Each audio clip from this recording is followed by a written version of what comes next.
Hey guys, this is PODFIC, and today we're going to be reading Alcatraz but on hard mode by Sunny Blue. This is chapter 3. The Peak Moron. Jason says, but he's smiling that lopsided smile Tim knows so well. His face softens then though, and he resumes running his fingers through Tim's hair. Hang in there for me, okay, baby bird? He pauses to cover Tim's eyes with his other hand. Tell me about your friends, he says, and Tim knows he's probably just trying to keep him awake and talking, but the thought reminds him of why he tries to sit up in the first place. He can't, really. There's no way to really talk to him about it while everyone else is in the room. He'll have to bring it up later when he's a little more coherent. He's down to just try to stay awake for now. Blue's on the far right, Blue Beetle. He's got a freaky metal bug stapled to his spine. Gives him a suit of armor. He still talks to it sometimes. It's really cool. It can translate any language and a bunch of other stuff. Say hi, Blue. There's a momentary awkward pause. Not that Tim can really feel the awkwardness at this point. But Jamie says, hi. He laughs oddly, and Tim can hear him scratching the back of his neck.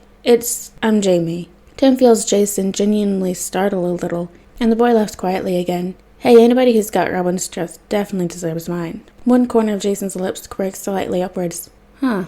Look at you being a baby, Goldie Red. Tim scoffs and ignores him, although he's more annoyed by being called a baby than he is being compared to Dick. Alright, who's next? Impulse, Tim replies tiredly. Bar Allen. Allen? Jason replies surprised. And Tim hums an affirmation. Grandson from the future. Ah, classic. He hums again. He's speedster. Came from the future to stop Blue from fucking up the world. But now they're best friends, so, Tim feels Jason nod at Bart, who he assumes is still kind of hiding behind Jamie and partially vibrating through the floor and the wall behind him.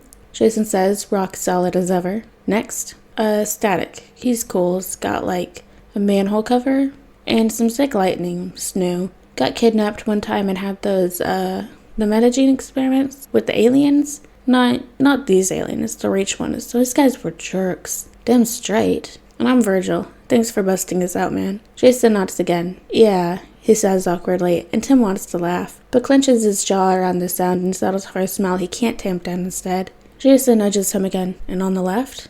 Lagoon Boy, Atlantean sorcery student? Yeah. He can, he grows and gets real strong, like the Hulk. Remember that old comic? Like him, but doesn't go crazy, you know? Sure, Jason says, but Tim is sure Lagon is eyeing him suspiciously. Lagon trusts Tim, yeah, but the guy can be pretty impulsive and untrusting. There's a long tense pause. Tim presses his shoulder into Jason's leg, and the message that comes along with it. Don't do anything, dumbass, is clear enough. Finally, Lagon sighs, and Tim hears metallic ping as the boy tilts his head back against the wall in defeat. It's Lagon.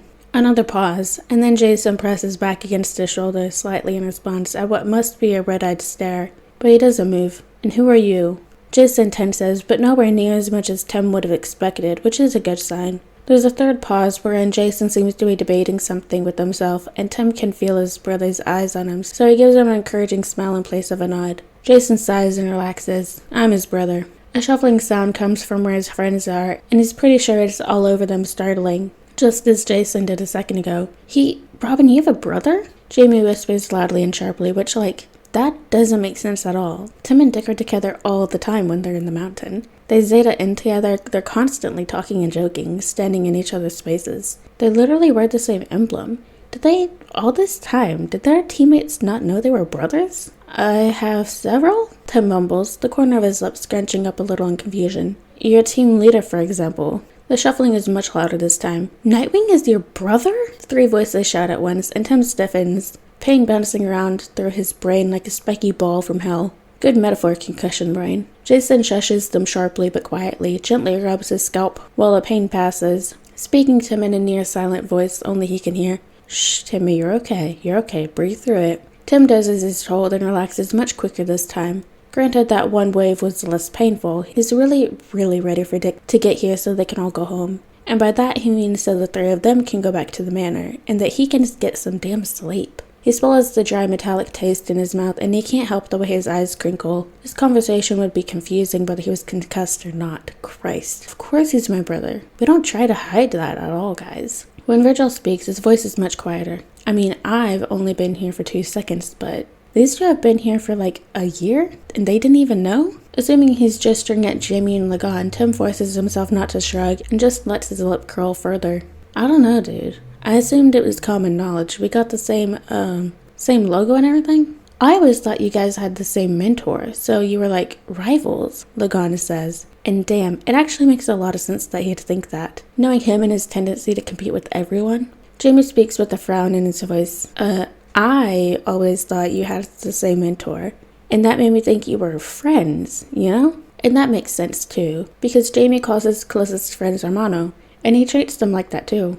I knew you were brothers, Bart says quickly, and that makes sense, because that's the way he does everything. But I kinda cheated, you know?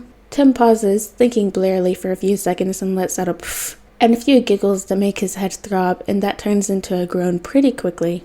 Red, Jesus Christ, why won't you fucking sit still? Jason mutters softly, annoyance bleeding into his tone, and Tim gets it. Because he'd be annoyed too if Jason was the one with the whack concussion and Tim had to deal with him constantly trying to get up and talk and move around. Tim giggles again and winces, giggles and winces, tries to shut himself up, can't back the last giggle, and the definitely accompanying wince. Jason shifts slightly, definitely not a mild concussion, he sighs. What's so funny, huh? His face is in a half grin, half grimace as he reaches up and curls his fingers around Jason's wrist, the one attached to his hand that's still covering his eyes. This is giggle, wince. It's just like alien. Stuck on the ship and everyone's crowding around the one guy. What if I got an alien in my stomach? He keeps giggling and wincing, and Jason's eyebrows keep drawing closer and closer together. If they got much closer, they're totally gonna look like one of those fuzzy caterpillars. Jason sighs heavily. Name's Bud, and there's no alien in your stomach. His hand leaves Tim's hair, much to his consternation, and presumably presses into Jason's temple for a second before returning to rub Tim's scalp. I need to stop picking horror movies for us to watch. His head lifts to the four boys. If you value your fingers, you'll pretend you never heard that. Tim heard several gulps and grins, and forces himself not to giggle again because damn, that sucked. You gonna eat 'em? Tim asks, clenching his grinning teeth together. I don't eat fingers, Red. I'm not a horse. Horses are friendly, and these guys know. Name's Tim. You can trust him. I'd never say you was if you couldn't. Trust me. Tim shifts again, confused. I do trust you, he says immediately. But how the hell do they know that? Future boy, I didn't know we kept him secret, Tim replies, eyes drooping closed before his training kicks in, and they jolt back open.